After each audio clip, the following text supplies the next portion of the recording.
RDC TV. O Rio Grande se conecta aqui. Olá, nós somos os Irmãos Queiroz. Está começando o programa Geração 50+. E nesse período do ano, onde acontecem festas e muita alegria, existem pessoas que ficam tristes, Emanuel. Exatamente, por essa razão nós vamos conversar com a nossa convidada, doutora Cristina Wendt. Já voltamos!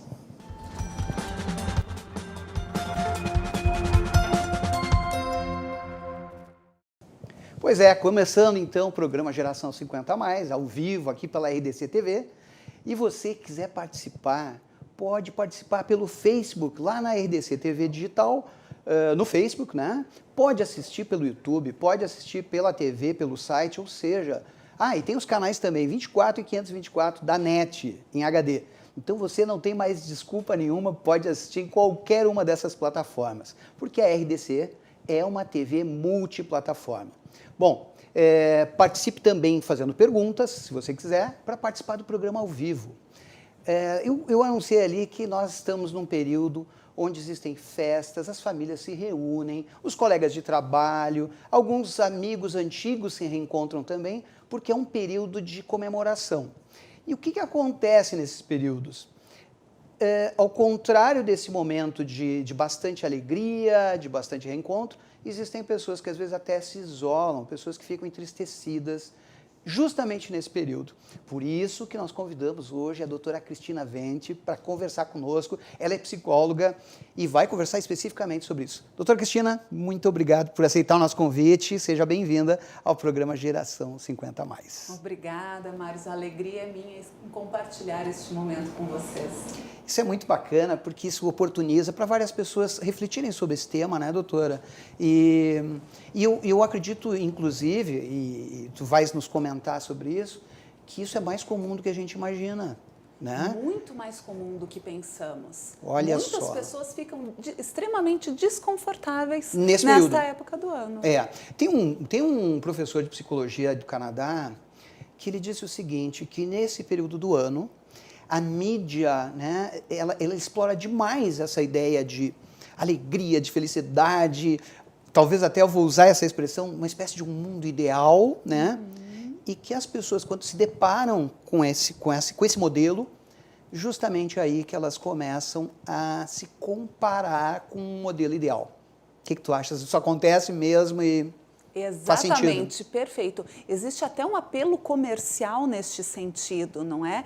Porque quem tem família vai providenciar as compras de Natal, os presentes, e aí a pessoa se depara numa situação, por razões várias, que ela não tem esse grupo para confraternizar, para conviver. E aí, então, ela se sente bastante deslocada e desconfortável. E passa, então, a fazer uma avaliação da sua vida pregressa. O que me levou a me encontrar só neste período do ano? E sente um desconforto por não ter festas para ir, amigos para compartilhar, familiares para passar a ceia, a virada da noite de Ano Novo, não é? Sim. E aí, então, acho que a nossa tarefa aqui hoje, né, Mário, dizer para essas pessoas que isso é extremamente comum. Opa, isso é importante. Né? Cada vez mais nós temos pessoas vivendo a sós, né? No seu apartamento, não casaram, não tiveram filhos, ou temos viúvos,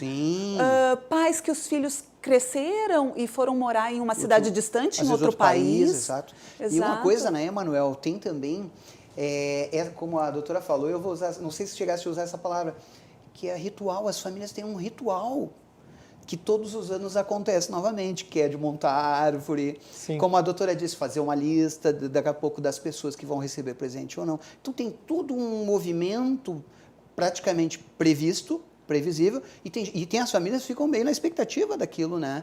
Então se cria uma idealização de uma noite perfeita, não é? Onde a harmonia, a alegria, onde todas as mágoas são esquecidas, onde o outro vai se comportar como eu espero que ele se comporte. E essa fantasia, muitas vezes, acaba em quê? Frustração. Em frustração. Não é? Porque somos todos sujeitos a dificuldade nos relacionamentos com o pai, com a mãe, com os irmãos. Isso não desaparece por puro encanto na noite de Natal ou na noite de Ano Novo, não é? Que bom se fosse, né, doutora? Se a gente conseguisse dar uma... Mas isso também é uma oportunidade para nós refletirmos. Por que nesta data o desejo é tão grande desta harmonia? Sim. E por que eu não construo ela ao longo dos dias durante o ano? Certo. Muito Outra bem. coisa, doutora Cristina, é normal esse comportamento quando nós estamos no nosso Natal, com a nossa família, você está aí na ceia de Natal ou no Ano Novo e começa a fazer a comparação. O Natal dos tempos antigos era melhor, isso e aquilo. Isso é normal, esse comportamento? É normal, principalmente nas gerações mais velhas da família, né? Nós podemos dizer até que isso é uma certa melancolia, né? Que é um tipo de depressão também, uma tristeza mais acentuada, mas tentando resgatar tempos passados e que também há uma capinha de idealização neles, né? Mas o ideal disso tudo é que nós compreendamos que é normal que haja um certo desconforto com essas datas, que nem todo mundo aprecia o Natal, não é? Da mesma forma, ou vivencia da mesma forma, assim como a comemoração da passagem do ano. Certo, como eu gosto de dizer, não é falta de caráter você não gostar do Natal, né? Mas por uma razão ou outra do seu livre-arbítrio, como a gente diz, né? Mas é interessante saber que uma data que ela é tão esperada e parece tão singela, possa despertar sentimentos nas pessoas que podem trazer, podem até virar uma patologia, né, doutora? A senhora que trata muito disso, né? Podem, com certeza. E vou te dizer assim que a demanda no consultório pós-Natal, pós-Ano Novo, é sempre revivendo os traumas antigos, porque na infância aconteceu isso, porque a vida inteira a minha família se posicionou de tal forma. Então, como é interessante que as pessoas consigam desvincular-se do passado e viver o presente, não é? Sim. E isso facilitaria muito, muito essas reuniões. Certo. Eu vejo assim também que as pessoas, quando estão juntas, né? É o olho no olho, é uma coisa assim. Tem gente que diz que é cinismo. Todo mundo chegar e se reunir, fingir que a vida é boa e tal, e às vezes existem conflitos graves dentro das famílias ou até do grupo de amigos, né? Aquele, como tu disseste, aquele passado que nos acompanha, né? Enquanto a gente não solucionar o que está pendente, vamos dizer assim, né? A gente vai carregando isso. Às vezes esse chato que fala essas coisas desagradáveis nessa data é o mais saudável. Mas mais lúcido. O mais lúcido, porque ele está sendo sincero, ele está manifestando aquilo que ele sente. Está sentindo, é verdade. Não é? Então, este, muitas vezes, é o mais saudável. Aí, indo para a pergunta do Emanuel, a patologia, ela surge quando você não consegue mais expressar o que sente. Quando você tem medo, vergonha de expressar aquilo que passa na alma. Não seria errado falar a válvula de escape que faz a descompressão, ou seja, a gente começa a carregar muita coisa, então pelo menos falando ou concordando ou discordando nessas datas entre família, nós poderíamos ter, vamos dizer, uma vida mais saudável? Acho que talvez sim, talvez seja uma data onde seja possível a reconciliação e a aceitação do outro, sabendo que nós também não vamos abarcar todos os desejos do nosso familiar para conosco. Nós não vamos atender todos os desejos que eles têm com relação ao nosso comportamento. E eu lembrei de uma coisa também, doutora e Emanuel, que nesse período do ano é muito comum as pessoas beberem nas festas. Sim. Dentro da família, numa festa num clube. E o que acontece quando a gente bebe ou dá uma passadinha na bebida? Aí vem praticamente tudo, né? E aí? Perfeito. O nosso senso crítico, ele é amortecido, né? Amenizado ali. E aí, então, tudo aquilo que carregamos, as mágoas, as tristezas, as culpas, cai um muro e às vezes pode acontecer isso Eu também. sempre começo a rir que eu lembro das minhas histórias do Japão, porque lá no Japão, socialmente é aceitável tu beber bastante nas festas de fim de ano. Só que existe uma regra. Lá, o patrão, o chefe, ele não fica chateado com o que tu falar quando tu está embriagado. Pode dizer umas verdades. Pode dizer umas verdades. e aí eles começam a ter mais confiança em ti porque tu abriste algum tipo de comentário. Eu vou dizer, abrir o coração pro chefe. Tem pessoas que dizem assim, os japoneses são sem vergonhas porque eles gostam de embriagar os convidados para saber o tal in vino veritas, né? A verdade no vinho, né? Então é bem interessante, porque essas festas ali tu reclama porque é isso, porque é aquilo, e no outro dia os patrões ou então os chefes, eles te tratam da mesma maneira. Eles relevam. E né? aí vamos pensar que esse é o nosso alerta, né? Sim. Se eu tenho tantas mágoas, se eu tenho tantas coisas a dizer para os meus familiares, para os meus amigos nessa época do ano, nessas festas, é porque eu realmente preciso cuidar mais de mim. Eu preciso lançar um olhar de atenção, de carinho, de cuidado, para que isso não se repita. Porque, afinal de contas, quem gosta de viver com tanto peso, com tantas mágoas, com tanta amargura, não é? Sim, sim. Duvido que alguém goste. Com certeza. É como eu digo, né? É como se tivesse uma pessoa... Se nós carregamos mágoas, é como se a gente carregasse pedras conosco, sabe? Então, isso é uma coisa que a gente tem que tomar cuidado, né, Emanuel? Muitas vezes nós nos esquecemos de gerenciar a nossa própria vida quando nós estamos em grupo. Então, nós cuidamos de toda a vida do grupo, de toda essa interação e nos anulamos um pouco. Bom, pessoal, nós estamos aqui conversando com a doutora Cristina Wendt sobre um assunto muito interessante. Nessa época de festas acontece de muitas pessoas ficarem tristes e até entrar em depressão. Nós vamos para um pequeno intervalo e você fique conosco que nós vamos conversar sobre mais coisas ainda, tá bom?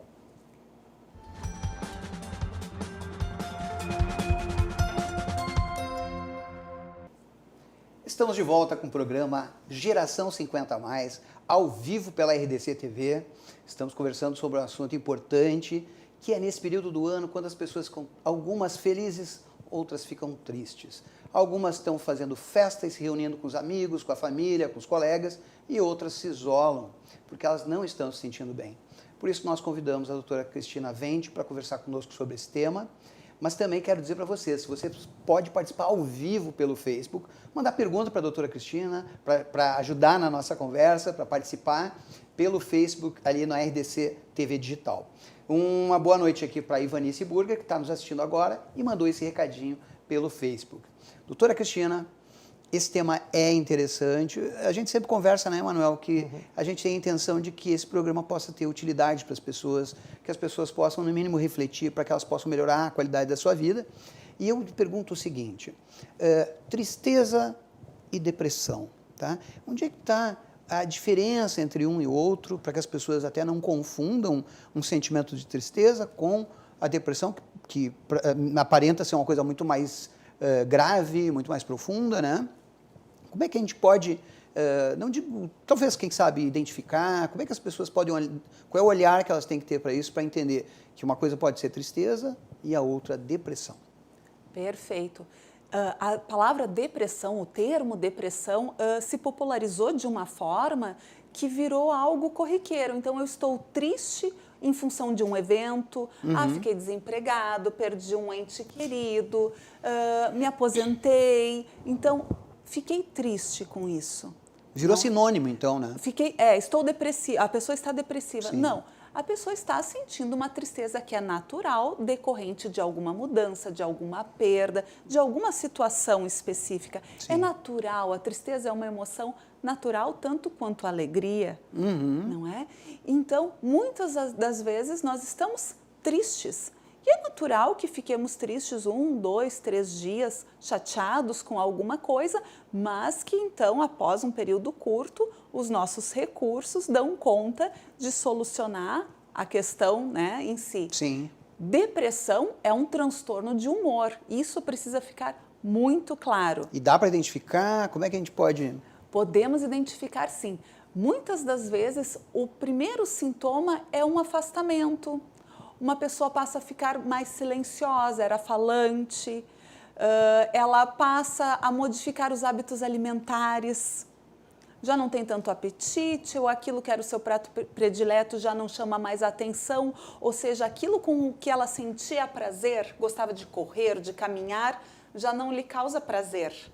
Então, são os primeiros sintomas onde nós vamos percebendo que a depressão está se manifestando. Pessoas que eram tranquilas, de bom convívio, de repente passam a ficar mal-humoradas, briguentas, agressivas, começam a apontar os defeitos com mais desinibição, com mais facilidade. É um outro sintoma. O mau humor, a agressividade também é sintoma de depressão. Olha só, isso é uma coisa que também não está muito na nossa conta. Mas uma coisa que tu disseste agora, que me chamou a atenção, é que essa característica da pessoa abrir mão de coisas que ela fazia com prazer e tal, parece ter um pouco a ver com a coisa do abandono, né? Dá a sensação de que a pessoa começa a se abandonar, começa a deixar de fazer as coisas que para ela são prazerosas. Eu acho que isso aí é um bom sinal, assim, né? Sim. Muitas vezes porque aconteceu algum evento, Sim. houve alguma situação que fez com que ela perdesse o sentido de por que continuar fazendo determinadas coisas. Por que eu devo continuar praticando esporte para minha saúde se um ente querido está doente e sempre teve uma vida saudável? Um exemplo corriqueiro. Mas existem muitas situações assim que elas comparam os seus hábitos e pensam por que continuar fazendo se eu não tenho um resultado. Vamos lá, quantas pessoas estão com sobrepeso? Fazem dieta, exercício, mas não tem aquele resultado. E aí o que acontece? Elas desistem, se deprimem e deixam de lutar pela vida, pela sua felicidade, pelos seus desejos, porque não vem aquele resultado imediato. Ou no na tempo que ela queria, velocidade. né?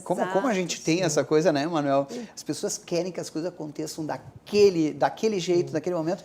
E a vida tem demonstrado para todos nós que não é exatamente assim. Que bom se fosse, né? No tempo que a gente quer. O interessante, pegando esse gancho, doutora, é que o nosso trabalho como coaches, né, e o nosso estudo sobre autoestima, muitas vezes ele se torna uma prevenção contra a tristeza, mas exatamente nesse ponto que a senhora tocou.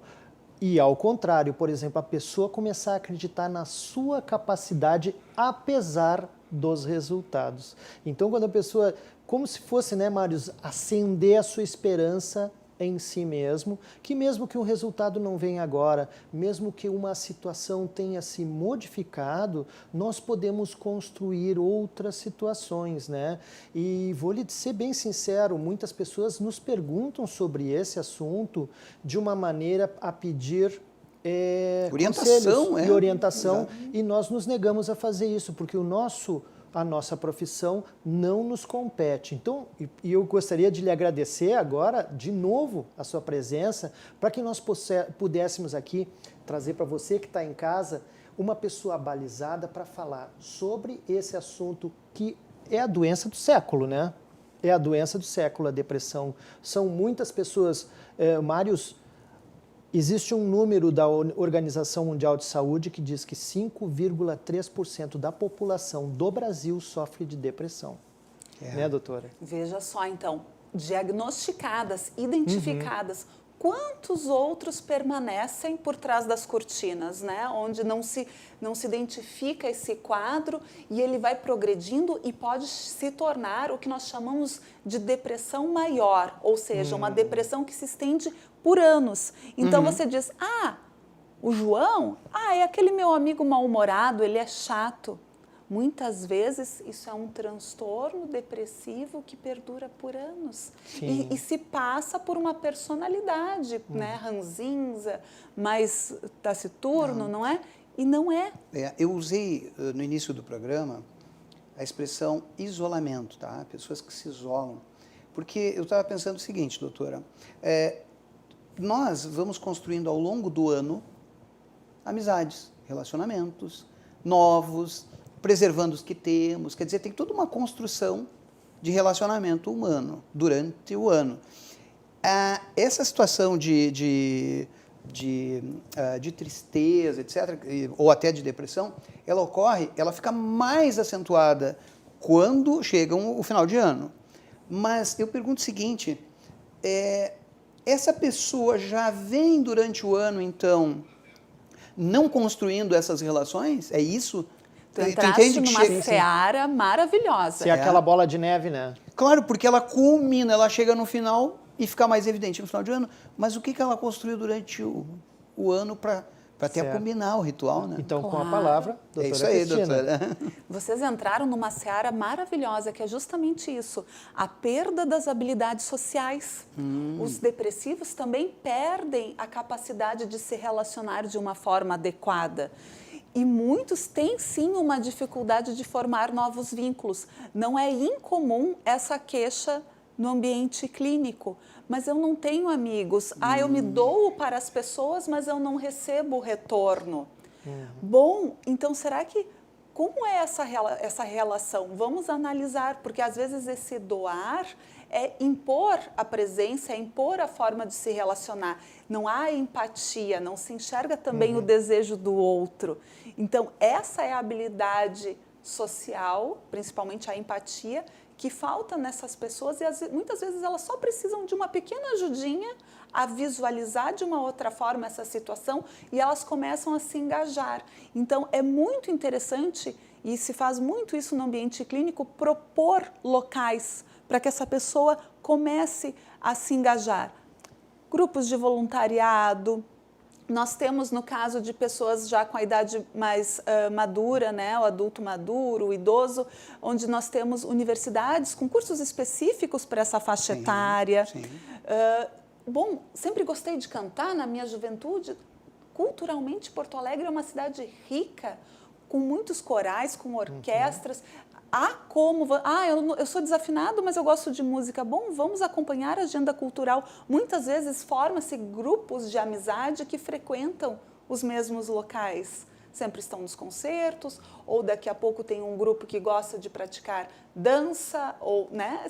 Sempre há como engajar essas pessoas. A doutora entrou numa área interessante, que é... E essa expressão habilidades sociais, ela tem uma força, né? Porque o ser humano, ele precisa de convívio para que haja troca, né? Então, isso é interessante. A doutora, eu acho que daqui a pouco a gente vai conversar um pouco sobre isso, porque também é importante, Emanuel, que a gente possa levar para a nossa audiência dicas que eu vou pedir para a doutora Cristina daqui a pouco. Mas eu né? tinha uma pergunta, mas assim, rápida, assim, que é uma curiosidade minha. Doutora Cristina, existe uma idade para se ter depressão? Olha, não existe idade, não existe idade.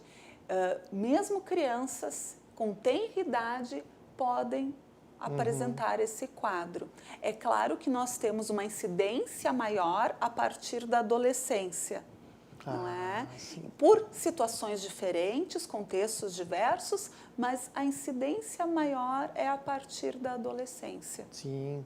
Interessante, porque antigamente, eu me lembro quando era criança e os mais velhos diziam: fulano morreu de desgosto. Fulana morreu de desgosto. Então, naquela época, nós não tínhamos a depressão como uma patologia, né?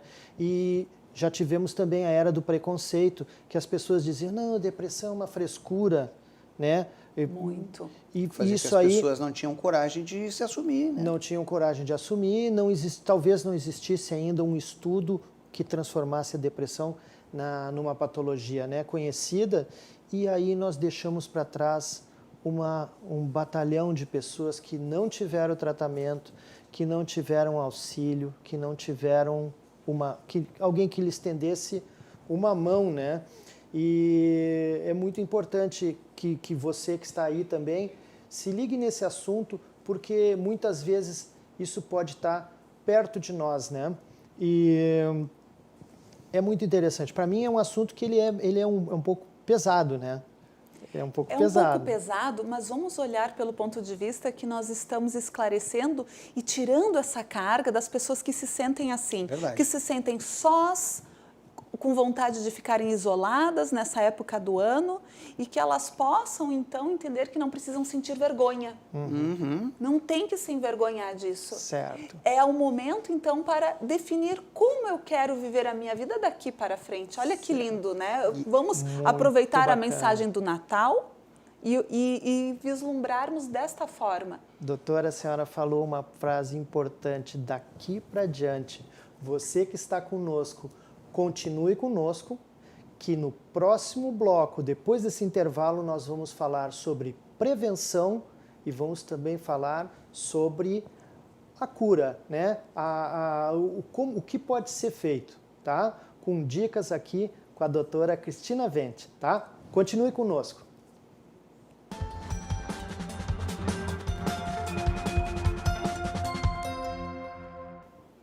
Estamos de volta com o programa Geração 50+, num bate-papo interessante com a doutora psicóloga Cristina Vente, falando sobre esse final de ano, esse período onde as pessoas, a maioria das pessoas se reúnem, fazem festa, muita alegria, e por outro lado, existem pessoas que nesse período ficam tristes, algumas em depressão, se isolam, não participam das festas ou se sentem muito, muito incomodadas. Por isso que a gente trouxe esse tema para poder, inclusive, contribuir para que as pessoas que sentem isso ou que têm parentes, amigos que estão passando por esse problema, possam também ajudá-las.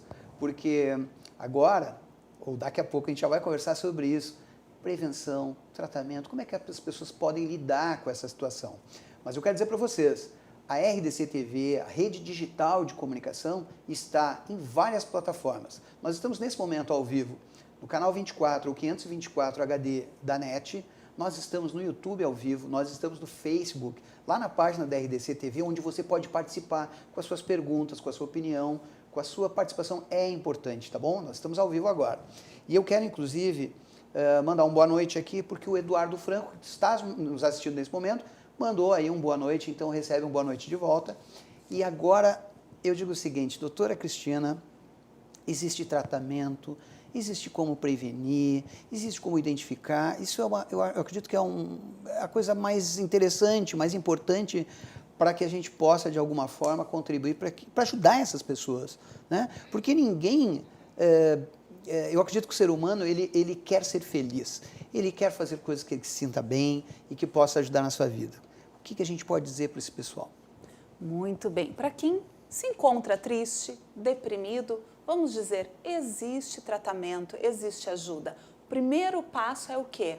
Buscar o suporte, seja de familiares, seja de amigos, e se identificar que já estamos num nível mais agravado, né, mais profundo, então vamos procurar um psicólogo, um psiquiatra para trabalhar essas questões. Não há motivo algum para ter vergonha, para achar que eu tenho um problema, que eu sou diferente das outras pessoas, não. É um momento que eu estou atravessando e eu não preciso atravessá-lo só. Neste caso, doutora, uma pergunta.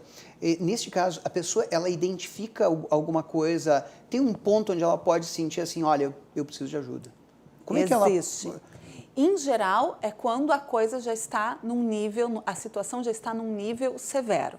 Tá. É aí que a pessoa se mobiliza a buscar realmente uma ajuda de forma ativa e não só se queixar Sim. com os amigos, né? Então, quando o desempenho no trabalho diminui imensamente, começa a cometer erros no trabalho, e aí nós temos diversas profissões que os erros podem ser mais graves, Sim. né? E podem acarretar consequências para terceiros. E então, muitas vezes isso causa um prejuízo, inclusive financeiro para a pessoa. Uma queda de produtividade. Queda de produtividade, no caso de um profissional liberal, perde os clientes, não é? Olha No aí. caso de um funcionário, daqui a pouco o patrão chama atenção, dá um aviso, muitas vezes a demissão se torna inevitável e aí é nesse momento que muitas vezes as pessoas aceitam receber esse auxílio. E nós poderíamos ter trabalhado isso muito mais cedo e evitado tanto esses transtornos. Tanto prejuízo, né? Tanto prejuízo. Há também, estamos falando de um aspecto, né? A diminuição da produtividade Sim. no trabalho. Nós também temos as relações familiares. Muitas vezes elas se tornam impossíveis. A relação com o cônjuge, com os filhos ou com outros familiares, ela começa a haver brigas constantes. Desentendimentos por coisas simples. Não é mais um ponto de divergência sério, não. Pequenas coisas do dia a dia passam a incomodar e gerar constrangimento além do normal. Então, isso também é um momento de alerta onde a pessoa deve se conscientizar de que realmente não está dando conta de lidar com as pressões da vida, do dia a dia, sozinho. Sabia, Manuel, esse é o caso que a doutora citou, da pessoa ir à busca, né, da solução para isso que está lhe incomodando, né? E tem uma coisa também que eu lembro, Manuel, que é aquela coisa assim, ó, de que quando, às vezes as pessoas tentam ajudar alguém, fazem um grande esforço para tentar tirar a pessoa de uma determinada situação emocional, mas a gente ao final descobre que ela pode ser ajudada, mas no final, assim, a sensação que a gente tem é que ela precisa também dar um passo. Eu até acredito muito quando nós conversamos aqui nos bastidores, né, enquanto está dando comercial, de um perigo que a doutora falou, que é sobre a automedicação. Poderia fazer esse alerta também, né? Também é uma forma de burlar os sintomas, de burlar as emoções. Hoje em dia é muito comum, minha mãe faz uso dessa medicação, eu vou pedir, é um sedativo, é um hipnótico, então acabam fazendo uso de medicações e a situação se agrava, mas a pessoa está anestesiada. E muitas vezes essas medicações podem causar algumas complicações, agravando ainda mais a situação. Então, Sim. muito cuidado. Há medicações que, se usadas por um período prolongado, causam problemas de memória, de atenção, prejudicando inclusive atividades comuns, como dirigir. Não é? Doutora, então, tem um outro fator também. Assim como as pessoas podem se automedicar, também pode acontecer da pessoa beber, usar drogas, para tentar minimizar esse sentimento. Mas daí eu já não estou falando da questão do Natal, do final de ano, pode ser durante o ano. Então, a pessoa tentar driblar essa emoção, como eu acho que a senhora falou, anestesiar um pouco esse sentimento através desses subterfúgios, que às vezes não é medicamento, às vezes pode ser uma outra... É a fuga, não é? Exato. É a fuga daquela realidade que é tão dura, que é tão difícil e que eu não estou conseguindo manejar. E então, eu preciso sair... Eu preciso da realidade e criar uma nova realidade de êxtase, de prazer, onde só a satisfação existe. Só que essas drogas, o álcool, elas têm efeito por um período limitado. E aí, quando a realidade se faz presente, ela volta, vem, né, de uma forma muito mais dura e intensa. E aí nós entramos na repetição, na compulsão. E aí... Cria o vício. Cria-se os vícios. Muito interessante. Eu tinha uma outra curiosidade que já teve pessoas que me perguntaram. Olha, a minha namorada está com um quadro depressivo, o que eu faço? Como é que eu posso ajudar? Pode me dar um conselho? E o conselho que eu dei é o conselho lógico. Você tem que procurar ajuda médica. Né? Muitas vezes a pessoa não quer ir no psicólogo, no psiquiatra ou no psicanalista, né, doutora? E aí faz o quê? Pois então, esse é o primeiro passo. Ao identificar que alguém querido precisa de ajuda, essa pessoa precisa vencer a resistência e aceitar essa ajuda. Porque muitas vezes ela quer ajuda, mas do jeito que ela coloca. Não a ajuda necessária, não é? Sim. E outro ponto muito importante, que muitas vezes fica esquecido, é que a depressão, ela acaba nos tirando a vontade de viver, de forma geral. Então, procurar um psicólogo, procurar um psiquiatra, parece que não vai ser a solução. Eles não vão poder me ajudar. Então, há inclusive uma desvalorização do profissional. Sim. Né? Sim. Então, isso muitas vezes acontece. Nós já estamos nos minutos finais, tá? Então, eu pergunto o seguinte, doutora Cristina, prevenir dá para prevenir? É possível prevenir de alguma forma? Como é que as pessoas podem lidar com isso? Né? Lembra que foi comentado no bloco anterior que algumas pessoas buscam, nesse período do ano, atividades, algumas visitam orfanatos, outras, né, procuram praticar coisas boas para se sentirem melhores. Isso não resolve, né? Mas e aí, como é que a gente pode avisar? Bom, vamos lá. Prevenção. Vamos tentar viver a vida de uma forma sincera. Vamos ser sinceros conosco. eu gosto do meu estilo de vida, eu gosto das relações que eu tenho, como eu poderia aprimorá-las?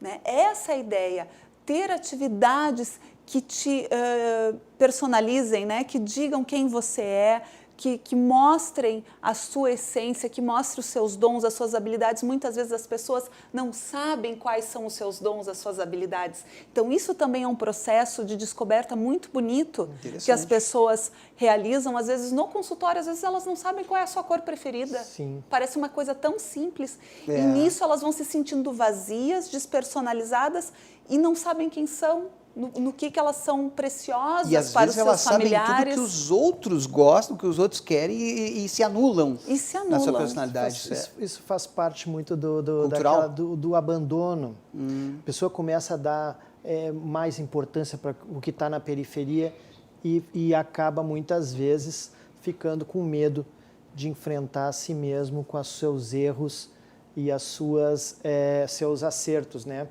Então, a prevenção seria: ame-se, cuide-se, preste atenção em você, não gaste tanto o seu tempo atendendo a demanda externa, o que a mídia te impõe, o que a família impõe, o que a sociedade impõe. Ouça o seu coração. Esse é o principal caminho. Parece um pouco aberto, mas essa é a chave. Legal, então, obrigado. Olha, então, pessoal, tivemos aqui excelentes dicas sobre esse assunto, que ele é um assunto pesado, mas ele é um assunto real, com a nossa querida convidada, a doutora Cristina Wendt, né? Falando aqui sobre tristeza, sobre depressão e com essa mensagem bacana. Acredite na sua capacidade, comece a olhar para você, comece a tratar de você como um indivíduo iluminado. E outra coisa, a presença da doutora aqui quer dizer também uma coisa, que nós podemos ir atrás de uma cura, podemos ir atrás de tratamento. Muito obrigado, doutora Cristina. Obrigada. E até lá.